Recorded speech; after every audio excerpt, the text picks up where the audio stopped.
అందరికీ నమస్కారం. నేను Durga Sriram, political analyst and Hindu activist. ఈరోజు కొత్త ప్రభుత్వం వచ్చిన తర్వాత, అంటే కూటమి ప్రభుత్వం, భారతీయ జనతా పార్టీ, జనసేన, తెలుగుదేశం మూడు కలిసిన కూటమి ప్రభుత్వం ఏర్పాటైన తర్వాత తిరుమల తిరుపతి దేవస్థానానికి ట్రస్ట్ బోర్డుని ఏర్పాటు చేయడం జరిగింది. ట్రస్ట్ బోర్డు ఏర్పాటు చేసిన తర్వాత దానికి ట్రస్ట్ బోర్డు చైర్మన్గా బిఆర్ నాయుడు గారు అంటే మామూలుగా మీరందరూ TV5 చైర్మన్ అంటారు, కానీ నేనేమంటానంటే ఆయన హిందూ ధర్మం ఛానల్కి చైర్మన్గా ఉన్న బిఆర్ నాయుడు గారిని ఈ టీటీడీ ట్రస్ట్ బోర్డ్ చైర్మన్గా చేయడం జరిగింది. ఆయన వచ్చిన తర్వాత ఆయన రావడమే కొన్ని మంచి మాటలు చెప్పారు. ఎప్పటి నుంచో హిందువులందరూ కూడా పోరాటం చేస్తున్న కొన్ని అంశాల మీద వాటిని నేను చర్యలు తీసుకుంటానన్నారు. అందులో ముఖ్యమైనది అన్యమతస్థులు, తిరుమల తిరుపతి దేవస్థానంలో ఉన్న అన్యమతస్థుల మీద చర్యలు తీసుకోమని మేము ఎప్పటి నుంచో అడుగుతున్నాము. అలాగే వాటి మీద చర్యలు తీసుకుంటామని చెప్పడం జరిగింది. అలాగే అక్కడ అనేకమైన కొన్ని ఇబ్బందికరమైన విషయాలు ఏమైతే ఉన్నాయో వాటన్నిటిని నేను పరిష్కరిస్తానని చెప్పడం జరిగింది. సో సరే, అంటే మామూలుగా కూడా ఏదో ఒక చైర్మన్ రాగానే మేము ఇచ్చేస్తాం అని చెప్తారు, కానీ ఏది చేయరు.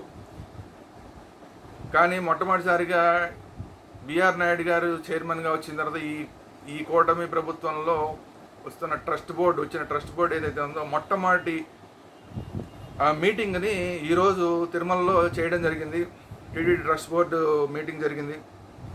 దాంట్లో కొన్ని నిర్ణయాలు జరిగినాయి. ఆ నిర్ణయాలు చూసిన తర్వాత చాలా సంతోషం కలిగింది. ఎందుకంటే బిఆర్ నాయుడు గారు ఏదైతే చెప్పారో దాన్ని అమలు చేసి చూపిస్తున్నారు అన్న విషయం ఈ ట్రస్ట్ బోర్డు మీటింగ్లో వచ్చిన నిర్ణయాలు చూస్తే కనుక ఖచ్చితంగా అందరికీ అర్థమవుతుంది. అందువల్ల నేనైతే ఖచ్చితంగా అభినందిస్తున్నాను బిఆర్ నాయుడు గారిని, అలాగే టీటీడీ ట్రస్ట్ బోర్డు మొత్తాన్ని కూడా. ఈరోజు తీసుకున్న నిర్ణయాలు ఏవైతే ఉన్నాయో వాటన్నిటికీ కూడా అభినందిస్తున్నాను. అవి ఏంటనేది మీకు కూడా చెప్తాను, చూడండి. మొదటిది, ఆర్టిఫిషియల్ ఇంటెలిజెన్స్ సహకారంతో సామాన్య భక్తులకు త్వరగా, అంటే కొన్ని గంటల వ్యవధిలోనే శ్రీవారి దర్శన భాగ్యం కల్పించాలని బోర్డు నిర్ణయించింది. ఎందుకంటే ఇది మనం చూస్తూనే ఉంటాం. కొన్ని రోజుల పాటు ఆ కంపార్ట్మెంట్లో ఉండాల్సిన పరిస్థితి, ఒక్కోసారి 2 రోజులు ఉండాల్సిన పరిస్థితి, ఇంకా కొన్నిసార్లు అయితే 3 రోజులు కూడా పట్టిన సందర్భాలు.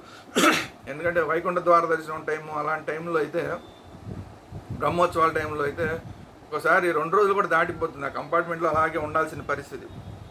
సో అలాంటి పరిస్థితిని AI ద్వారా తగ్గించాలని నిర్ణయం తీసుకోవడం జరిగింది. నాకు కూడా మొన్న ఈ మధ్య తిరుమలకి వెళ్ళినప్పుడు ఇలాంటి ఒక ఇబ్బందికరమైన పరిస్థితి ఏర్పడింది. సరే, అది నేను చూసి, అంటే స్వయంగా చూడాలనే వెళ్ళాను. నేను మామూలు ధర్మదర్శనంలోకి వెళ్ళాను. అక్కడ కొన్ని ఇబ్బందికరమైన పరిస్థితులు ఉన్నాయి. వాటన్నిటిని కూడా చైర్మన్ గారి దృష్టి ఖచ్చితంగా తీసుకురావడం జరుగుతుంది. ఇప్పుడు ఇది కూడా అందులో భాగంగా ఆయన AI ద్వారా కొన్ని తొందరగా చేసే ప్రయత్నం చేస్తానని చెప్తున్నారు. సో ఇది ఖచ్చితంగా అభినందించాల్సిన విషయం. తర్వాత ముఖ్యంగా టీటీడీలో పనిచేస్తున్న అన్యమత ఉద్యోగులను VRS లేదా ప్రభుత్వ సంస్థలకు బదిలీ చేయాలని నిర్ణయం. ఇది మేము సంవత్సరాల తరబడిగా పోరాటం చేస్తున్న విషయం. సంవత్సరాల తరబడిగా స్వామీజీలతో కలిసి మేమందరం అనేక సందర్భాల్లో టీటీడీ ఈవోల దగ్గరికి వెళ్ళి మొత్తుకున్నాం, కానీ ఎవరు ఏది చేయలేదు. కానీ ఇప్పుడు ఈ ట్రస్ట్ బోర్డు వచ్చిన తర్వాత వీళ్ళు నిర్ణయం తీసుకున్నారు. గతంలో ఇలాగే అన్యమత ఉద్యోగస్తులు బదిలీ చేయాలని చెప్పి అప్పుడు ఒక చీఫ్ సెక్రటరీ గారు మాట్లాడితే ఆ చీఫ్ సెక్రటరీ గారిని అసలు వేరే పోస్టులోకి మార్చేయడం జరిగింది అప్పుడున్న జగన్మోహన్ రెడ్డి గారి ప్రభుత్వం. అలాంటిది ఇప్పుడు టీటీడీ చైర్మన్ గారే ఈ నిర్ణయాన్ని తీసుకుంటానని చెప్పడమే కాకుండా ఇప్పుడు ట్రస్ట్ బోర్డులో ఈ నిర్ణయాన్ని తీసుకుని తీసుకోవడం జరిగింది. ముఖ్యంగా వీళ్ళని అయితే VRS, మేము మొదటి నుంచి చెప్తున్నది ఏంటంటే, మేము ఏ అన్యమత ఉద్యోగస్తుడికి వ్యతిరేకం కాదు, వాళ్ళని వేరే దానికి ట్రాన్స్ఫర్ చేయండి అని మొదటి నుంచి మేము చెప్తున్నది. ఎవ్వరి పొట్టగొట్టడం అనేది మంచిది కాదు. వాళ్ళ అన్యమతస్తులు ఎవరైనా సరే వాళ్ళ పొట్టగొట్టడం హిందువుల ఉద్దేశం కాదు, కానీ వాళ్ళని వేరే డిపార్ట్మెంట్ ట్రాన్స్ఫర్ చేయండి అని మేము మొదటి నుంచి చెప్తున్నాం. ఇప్పుడు చైర్మన్ గారు ఇప్పుడు ఈ టీటీడీ ట్రస్ట్ బోర్డు తీసుకున్న నిర్ణయం ఏంటంటే, అయితే వీళ్ళకి VRS ఇచ్చేయడం, లేదంటే వేరే దానికి మార్చడం, వేరే సంస్థలకు బదిలీ చేయాలని నిర్ణయం. అద్భుతమైన నిర్ణయం. మేము హిందూ సంస్థలుగా మేము ఎప్పటి నుంచో పోరాడుతున్న నిర్ణయం, ఈ నిర్ణయం కోసం పోరాడుతున్నాం. అది ఈ ట్రస్ట్ బోర్డు మొదటి మీటింగ్లోనే తీసుకోవడం అనేది చాలా చాలా సంతోషకరం. బిఆర్ నాయుడు గారు అండ్ టీంని టీడీ ట్రస్ట్ బోర్డుని అభినందిస్తున్నాను. ఏళ్ల తరబడి చెత్తతో పేరుకుపోయిన డంపింగ్ యార్డ్లో చెత్తని 3 నెలల్లో తొలగిస్తాం. ఇది ఇంకొక నిర్ణయం. ఏళ్ల తరబడి అసలు ఎంత తిరుమలలో ఎంత జాగ్రత్తగా ఉండాలి, అలాంటిది ఏళ్ల తరబడి పేరుకుపోయిందంట డంపింగ్ యార్డ్. అంటే మరి ఇన్ని ట్రస్ట్ బోర్డులు మారుతున్నాయి, ప్రతిసారి ట్రస్ట్ బోర్డులు మారుతున్నాయి, కానీ మరి ఎందుకని చర్యలు తీసుకోవాలో తెలియదు. అందులో చైర్మన్ గారు మొన్న వెళ్ళి ఆ డంపింగ్ యార్డ్ దగ్గరికి వెళ్ళి స్వయంగా ఆయన వచ్చిన మొదటి రోజే ఆ డంపింగ్ యార్డ్ దగ్గరికి వెళ్ళి దాన్ని అంతా పరిశీలించి రావడం జరిగింది. సో దాని మీద ఈ 3 నెలల్లోపు తొలగిస్తామని చెప్పి ట్రస్ట్ బోర్డు నిర్ణయం తీసుకుంది. తర్వాత తిరుపతిలో ప్రస్తుతం శ్రీనివాస్ సేతుగా ఉన్న ఫ్లైఓవర్కి మునుపటి పేరు గరుడవాదిగానే నిర్ణయించారు. అంటే గతంలో గరుడవారధి అని దానికి అసలు మొదట్లో దాన్ని పెట్టినప్పుడే గరుడవారధి అనే పేరుతోనే పెట్టారు. తర్వాత జగన్మోహన్ రెడ్డి గారు వచ్చిన తర్వాత దాన్ని శ్రీనివాస్ సేతు అని మార్చారు. సరే, ఇప్పుడు మళ్ళీ దాన్ని గరుడవారధి అనే పేరునే మళ్ళీ కంటిన్యూ చేస్తాం, ఆ శ్రీనివాస్ సేతు మార్చేసి అని చెప్పి ట్రస్ట్ బోర్డు నిర్ణయం తీసుకుంది. తిరుమల ఇంకో ముఖ్యమైన విషయం అంటే తిరుమలలో రాజకీయ వ్యాఖ్యలు పూర్తిగా నిషేధించు సంచలన నిర్ణయం. ఇది నేను పర్సనల్గా కూడా అనేక మొన్న నేను చైర్మన్ గారిని కలవడం జరిగింది. చైర్మన్ గారు కలిసినప్పుడు కూడా అన్యమతస్తుల విషయంలో నేను మాట్లాడడం జరిగింది. అట్ ది సేమ్ టైం ఈ విషయంలో కూడా పైన తిరుమలలో ఎవడు పడితే వాడు వచ్చేసి అక్కడ ఇష్టం వచ్చినట్టు వ్యాఖ్యలు చేస్తున్నారు. అసలు పైన వ్యాఖ్యలు చేయకూడదు, రాజకీయ వ్యాఖ్యలు చేయకూడదని అక్కడ రూల్స్లో ఉంది. అయినా వాటిని పట్టించుకోకుండా గత కొంతకాలంగా ఎవరు పడితే వాళ్ళు చిన్న చిత్తగా లేదు, ఎవడు పడితే వాడు వచ్చి రాజకీయంగా మాట్లాడేయడం అక్కడ. అది కాకుండా నేను మొన్న చైర్మన్ గారిని కలిసినప్పుడు కూడా చెప్పడం జరిగింది. ఎవరిని ఎంత దరిద్రం అయిపోయిందంటే చివరికి ఎవడెవడో ఉంచుకున్న వాళ్ళని కూడా తీసుకొచ్చి అక్కడ రీల్స్ చేయడం ఇంకోటి చేయడం చేస్తూ, పైగా అక్కడ ఏదైతే ఈ మీడియా పాయింట్ పెట్టారో వాళ్ళందరూ కలిసి ఆవిడని లో యాంగిల్లో పెట్టి చూపిస్తూ వెనకాల బ్యాక్గ్రౌండ్లోనేమో తిరుమల తిరుపతి దేవస్థానం కనిపిస్తూ, ఆ గోపురాలు కనిపిస్తూ, దేవదేవుడు బంగారు గోపురం కనిపిస్తూ చాలా భయంకరమైన పరిస్థితి అని చూడలేకపోతున్నాం హిందువులుగా.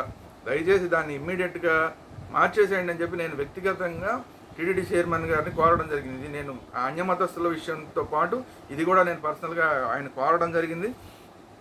దీని మీద అంటే నేను అడిగాననే కాదు, నేను కోరడం జరిగింది కూడా. దీని మీద మేము ఎప్పటి నుంచో దీని మీద కూడా పోరాటం చేస్తున్నాం. అలాగే మిగతా వాళ్ళందరూ చాలామంది మాట్లాడారు దీని మీద. సో దీని మీద అద్భుతమైన నిర్ణయం తీసుకున్నారు. ఎవరి మీద రాజకీయ వ్యాఖ్యలు చేస్తే వాళ్ళ మీద కేసులు కూడా పెట్టాలని డిసైడ్ చేశారట. ఖచ్చితంగా కేసులు పెట్టాలి, ఎందుకంటే అక్కడ పవిత్రతను దెబ్బతీస్తున్నారు.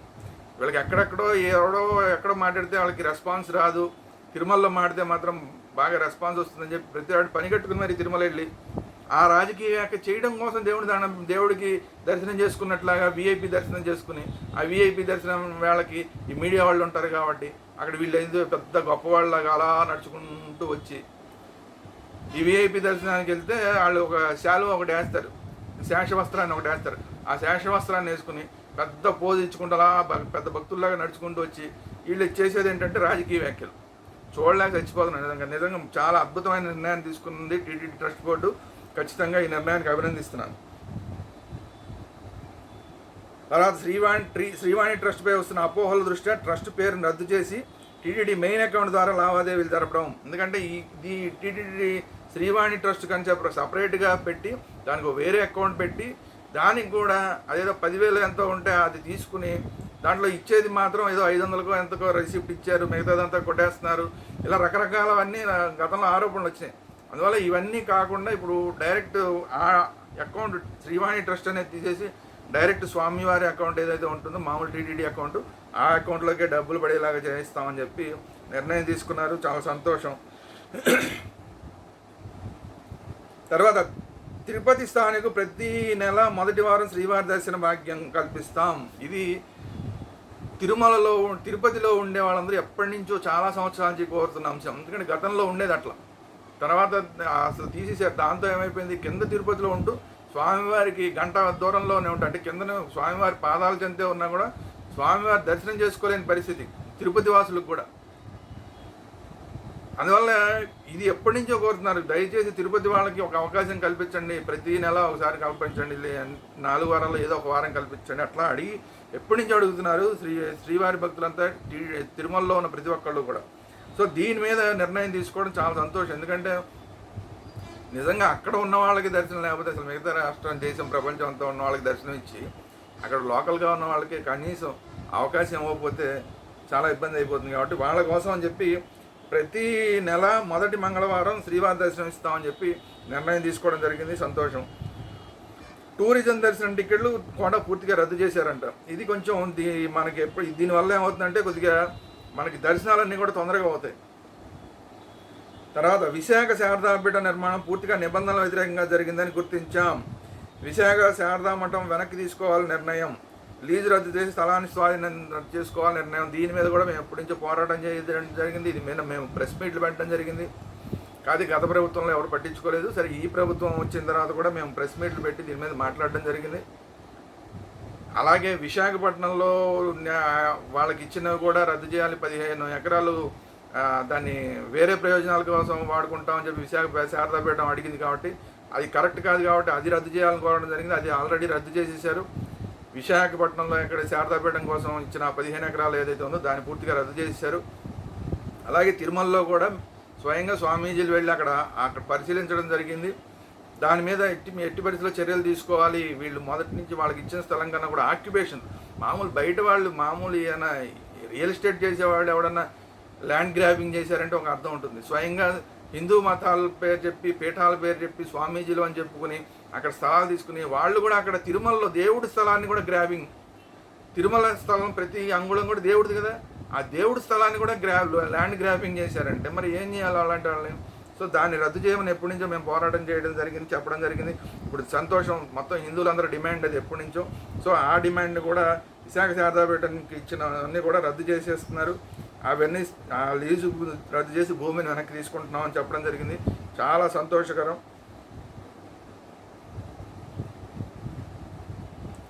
ఆ తర్వాత లేటెస్ట్గా వచ్చిన కాంట్రవర్సీ ఏంటంటే అక్కడ ముంతాజ్ హోటల్ అని చెప్పి ఒకటి 5 స్టార్ హోటల్ కడుతున్నారు. దేవుడి పాదాల దగ్గర ముంతాజ్ హోటల్ ఏంటి అనేది లేటెస్ట్గా వచ్చిన కాంట్రవర్సీ. దాని మీద కూడా మేము అందరం మాట్లాడడం జరిగింది.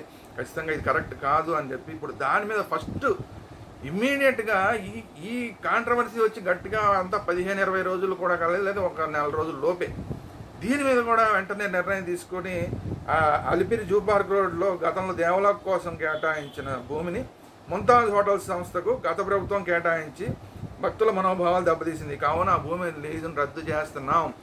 కాబట్టి ఇది కూడా గత 4 రోజుల నుంచి వివిధ హిందూ సంఘాలుగా మేము అందరం డిమాండ్ చేస్తున్న అంశం. అది అక్కడ ఉండటం ముంతాజ్ పేరుతో అసలు అక్కడ హోటల్ ఉండటం కరెక్ట్ కాదు, 5 స్టార్ హోటల్ ఉండటం కరెక్ట్ కాదని చెప్పడం జరిగింది. సో అది కూడా రద్దు చేస్తున్నారు. సో హిందువుల మనోభావాలని అర్థం చేసుకుని దాని మీద పని చేసే ట్రస్ట్ బోర్డు రావడం అనేది చాలా సంతోషం. ఇప్పుడు మా అందరికీ సంతోషకరమైన విషయం ఏంటంటే హిందువులు ఏదైతే డిమాండ్ చేస్తున్నారో వాటిని అర్థం చేసుకుంటున్నారో, అర్థం చేసుకుని అక్కడ పవిత్రతను ఏ విధంగా కాపాడాలన్న ప్రయత్నాన్ని ట్రస్ట్ బోర్డు చేయడం అనేది చాలా సంతోషం. ఇది కూడా ఈ రద్దు చేశారు ఆ ముంతాజ్ హోటల్ని. సో దీని మీద కూడా ఇంకా హిందూ బంధువులు ఎవరు కూడా ఇంకా బాధపడాల్సిన పని లేదు. ఆలయంలో ప్రసాదాలు తయారు చేసే పోటులో వర్షం కురిసినప్పుడు లీకేజ్ ఎక్కువగా ఉంటుంది. లీకేజీ వల్ల ప్రసాదాల తయారీకి కష్టం కావాలి. దీంతో లీకేజ్ అరికట్టి మరమ్మతులు చేయాలని నిర్ణయం తీసుకోవడం జరిగింది. ఖచ్చితంగా అది అవసరమైన నిర్ణయం కాబట్టి సంతోషం. ఇలాంటివన్నీ కూడా ఇంత మంచి నిర్ణయాలు తీసుకున్న తిరుమల తిరుపతి దేవస్థానం ట్రస్ట్ బోర్డుని ఖచ్చితంగా అభినందించాలి. ఖచ్చితంగా నేనైతే వ్యక్తిగతంగా అభినందిస్తున్నాను, అలాగే హిందూ సంఘాల తరపున అభినందిస్తున్నాను. అలాగే ఎవరైతే హిందూ ధర్మం కోసం పోరాటం చేస్తున్నారో వాళ్ళందరి తరపున కూడా టీటీడీ ట్రస్ట్ బోర్డుకి ఖచ్చితంగా అభినందనలు తెలియజేస్తున్నాను. ముఖ్యంగా బిఆర్ నాయుడు గారికి, ఎందుకంటే ఆయన చెప్పింది చేసి చూపిస్తున్నారు. చెప్పే మాట చెప్పడమే కాకుండా మాట చెప్పింది చేసి చూపిస్తున్నారు. కాబట్టి ఈ ట్రస్ట్ బోర్డు ఆయన ఉన్న పరిపాలనా కాలంలో మరిన్ని మంచి నిర్ణయాలు అక్కడ తీసుకోవాల్సిన చాలా ఉన్నాయి. చాలా భ్రష్టు పట్టిపోయింది. ఆ తిరుమల అంతా కూడా చాలా భ్రష్టు పట్టిపోయింది. తీసుకోవాల్సిన అనేక ఉన్నాయి. వాటన్నిటిని కూడా 1 by 1 తీసుకుంటారని చెప్పి ఆశిద్దాం. ఈరోజు తీసుకున్న నిర్ణయాలన్నిటికీ కూడా ఖచ్చితంగా బిఆర్ నాయుడు గారికి, టీటీడీ ట్రస్ట్ బోర్డుకి అభినందనలు.